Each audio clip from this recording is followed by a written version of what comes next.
सकाळ अजून नीट उजाडलेलीही नव्हती तोच पुण्यातील हडपसर इथल्या काळेपडळ परिसरातून जाणाऱ्या रेल्वे रुळांवर अचानक एक दृश्य दिसलं आणि सगळंच थांबलं। त्या रेल्वेच्या रुळांवर पडलेली होती एक बॉडी, 11 वर्षांच्या प्रकाशची। आदल्या दिवशी पतंग उडवण्याच्या कारणावरून प्रकाशचे वडील प्रकाशवर मोठ्याने ओरडले। त्यामुळे प्रकाश रागावला आणि डोक्यात राग घेऊन घरातून बाहेर पडला। मध्ये इकडे तिकडे भटकल्यानंतर तो रेल्वे रुळांच्या दिशेने गेला। सुरुवातीला काही नाही, येईल परत या आशेने घरचे शांत होते, पण मध्ये बराच वेळ गेल्यानंतर प्रकाश काही घरी आला नाही। हे लक्षात येताच प्रकाशच्या वडिलांनी त्याचा शोध घेतला, पण तो कुठेच सापडला नाही। शेवटी प्रकाशच्या कुटुंबियांनी पोलिसात तक्रार दिली आणि पोलिसांनी सुरुवातीला अपहरणाचा गुन्हा दाखल करून तपास सुरू केला। इकडे पोलिसांचा तपास सुरूच होता तेवढ्यात गुरुवारी सकाळच्या 7:30च्या सुमारास रेल्वे कर्मचाऱ्यांचा पोलिसांना फोन आला। फोनवर माहिती मिळताच पोलीस तडक घटनेच्या दिशेने निघाले। तिथं रेल्वेच्या रुळांवर एक लहान मुलाचा मृतदेह पाहिला। मृतदेहाच्या पोटावर खोलवर जखमा होत्या। एवढंच नाही तर त्या मृतदेहाची किडनी काढल्याचा संशय तिथल्या नागरिकांना होता। त्यामुळे पोलिसांनी तडक घटनेचा तपास हाती घेतला। मंडळी, ही घटना आहे हडपसर भागातील, जिथला प्रकाश नावाचा मुलगा किरकोळ कारणावरून घराबाहेर पडतो आणि थेट त्याचा मृतदेह हाती लागतो। पण मंडळी, आज या घडीला आपल्या महाराष्ट्रात अशी अनेक मुलं दररोज गायब होतात आणि परत कधी सापडतच नाहीत। पण ही मुलं जातात कुठं? या मुलांना गायब करणारी अशी कोणती टोळी सक्रिय आहे? NCRBचा रेकॉर्ड काय सांगतो आणि सगळ्यात महत्त्वाचं म्हणजे राज्यातील मुलांची सुरक्षितता धोक्यात का? सगळं काही सविस्तर जाणून घेऊयात या व्हिडिओतून। नमस्कार, मी पल्लवी आणि तुम्ही पाहताय महाराष्ट्र जागरण। सुरुवातीला हडपसर भागातील ते प्रकरण काय आहे ते आधी थोडक्यात जाणून घेऊयात। तर 12 डिसेंबरला एक बातमी आली। ती बातमी होती हडपसरच्या काळेपडळ पोलीस ठाण्याच्या हद्दीत रेल्वे रुळावर अवघ्या 11 वर्षांच्या मुलाचा मृतदेह सापडल्याची।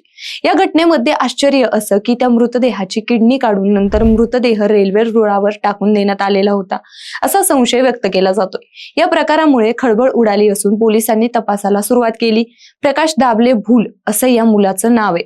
पोलिसांकडून मिळालेल्या माहितीनुसार गुरुवारी सकाळी 7:20 प्रकाशचा मृतदेह रेल्वे रुळावर आढळून आला।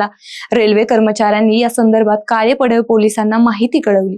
घटनास्थळी दाखल झालेल्या सहाय्यक निरीक्षक निंबाळकर व पोलीस अंमलदार भंडारी यांनी खासगी रुग्णवाहिका बोलावून मृतदेह ससून रुग्णालयात हलवला। साधारण 10:40 त्याला मृत घोषित करण्यात आलं। त्यानंतर त्याचा मृतदेह कमांड हॉस्पिटल येथे आणण्यात आला। त्याच्या कुटुंबियांशी पोलिसांनी संपर्क साधण्यात आला।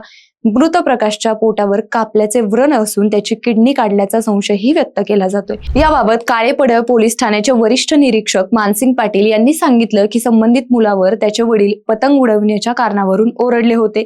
त्यामुळे हा मुलगा रागावून रेल्वे रुळाच्या दिशेने गेला होता। त्याच्या वडिलांना याची माहिती होती। त्यांनी शोधण्याचा प्रयत्न केला, मात्र तो सापडला नव्हता। पोलिसांनी अपहरणाचा गुन्हा दाखल करून तपासाला सुरुवात केली होती, मात्र त्याचा मृतदेह काल सकाळी रेल्वे रुळावर आढळून आला। त्याच्या पोटाजवळ असलेल्या खुणा ह्या रेल्वे कटिंगच्या आहेत, त्यामध्ये वेगळा काहीही प्रकार नसल्याचं निरीक्षक पाटील यांनी सांगितलं। मंडळी, आता बघूयात NCRBचा रिपोर्ट। 2023 मध्ये आपल्या देशात 8,68,000 लोक बेपत्ता झाल्याची नोंद होती। आता तुम्हीच विचार करा, 8,68,000 लोक। आपण विचारही करू शकत नाहीत एवढे लोक त्या एका वर्षात गायब झालेत।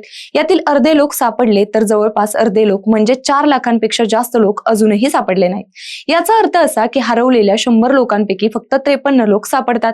53% एवढाच आपला शोध लागण्याचा दर आहे। 2019 मध्ये 1,19,617 मुलं बेपत्ता झाली, तर 2021 मध्ये 1,21,351, तर 2023 मध्ये 1,38,609 मुलं गायब झाली। म्हणजेच काय, तर 2023 मध्ये 1,40,000 मुलं हरवल्याची नोंद झाली। यात जास्त करून 12 ते 18 वर्षांची किशोरवयीन मुलं आणि मुली आहेत। त्यातही जवळपास 49,000 मुलं अजूनही सापडली नाहीत। म्हणजे 3 हरवलेल्या मुलांपैकी 1 अजून गायब आहे असं म्हणायला हरकत नाही। मग मंडळी, काही मुलांचा आजही पत्ता लागलेला नाही, तसेच अनेक कुटुंब न्यायाच्या प्रतीक्षेत आहेत। मात्र इतका गंभीर प्रश्न असतानाही राज्य सरकार आणि पोलीस यंत्रणेकडून ठोस आणि प्रभावी कारवाई होताना दिसत नाही। याच पार्श्वभूमीवर मनसे प्रमुख राज ठाकरे यांनी थेट मुख्यमंत्री देवेंद्र फडणवीस यांना पत्र लिहून आपला संताप आणि चिंता व्यक्त केली। हिवाळी अधिवेशनात सभागृहात मंत्री उपस्थित नसतात, तिथे उपस्थित केलेल्या मुद्द्यांवर चर्चा होण्याची अपेक्षा व्यर्थ असल्याचं त्यांनी स्पष्ट शब्दात सांगितले। इतकंच नाही तर संसदेत वंदे मातरम सारख्या विषयांवर तासनतास चर्चा होत असताना राज्यातील मुलांच्या सुरक्षिततेसारख्या ज्वलंत प्रश्नांकडे केंद्र आणि राज्य सरकार का दुर्लक्ष करते, असा थेट सवालही राज ठाकरे यांनी उपस्थित केलाय। मंडळी, राज ठाकरेंनी पत्रात नेमकं काय म्हटलंय ते जाणून घेऊयात।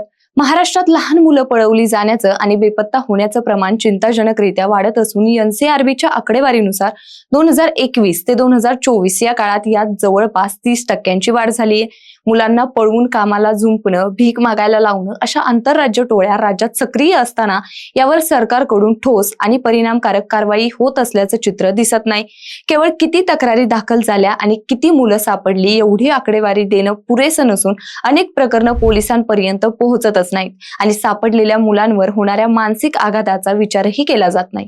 रस्त्यावर आणि सार्वजनिक ठिकाणी भीक मागणारी मुलं नेमकी कोणाची आहेत, त्यांची योग्य तपासणी व गरज पडल्यास DNA चाचणी का होत नाही असा प्रश्न उपस्थित होतोय.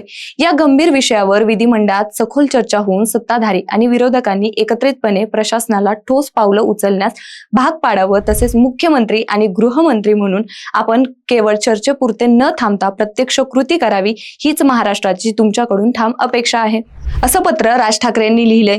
मंडळी, या पत्रामुळे राज्याच्या राजकारणात खळबळ उडाली असून आता मुख्यमंत्री देवेंद्र फडणवीस आणि भाजपाचे नेते यावर काय प्रतिक्रिया देणार, त्याचबरोबर सरकारकडून ठोस निर्णय घेतले जाणार का, की हेही प्रकरण फक्त पत्रात पुरतच राहणार, हे पाहणं आता महत्वाचं ठरणार आहे. बाकी तुम्हाला काय वाटतं कमेंटमध्ये नक्की सांगा आणि महाराष्ट्र जागरणला सबस्क्राईब करायला विसरू नका.